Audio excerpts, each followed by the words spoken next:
મિત્રો, તમે ક્યારેય પણ કોઈ વેબસાઇટની મુલાકાત કરો છો તો મોટા ભાગની વેબસાઇટ તમારું જીમેલ લોગિન માંગી જ લેતી હોય છે. તો જો તમે પણ આવી રીતે અલગ અલગ વેબસાઇટની મુલાકાત લઈને તમારું જીમેલ લોગિન કરેલું છે તો સાવધાન થઈ જજો. તમારી સાથે ક્યારેય પણ સાયબર ફ્રોડ થઈ શકે છે. તો અત્યારે જ એવા તમામ જીમેલને રિમૂવ કરવા માટે સૌથી પહેલા તમારે ગૂગલમાં જઈને તમારી પ્રોફાઇલ પર ક્લિક કરી દેવાનું છે. ત્યારબાદ નવા પેજ પર મેનેજ યોર એકાઉન્ટના ઓપ્શન પર તમારે ક્લિક કરી દેવાનું છે. ત્યાં ક્લિક કર્યા પછી નવા પેજ પર સિક્યુરિટી એન્ડ સાઇન ઇનના ઓપ્શન પર તમારે ક્લિક કરી દેવાનું છે અને જે બાદ નીચે સ્ક્રોલ કરીને your connection to third party એપના સી ઓલ કનેક્શનના ઓપ્શન પર તમારે ક્લિક કરી દેવાનું છે.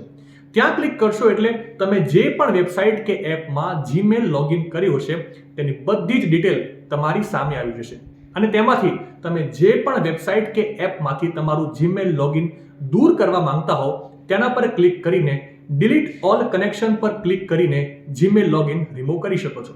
માહિતી સારી લાગી હોય તો રીલને વધારે શેર કરજો અને આવી જ અવનવી માહિતી માટે સંદેશ ડિજિટલ સાથે જોડાયેલા રહેજો.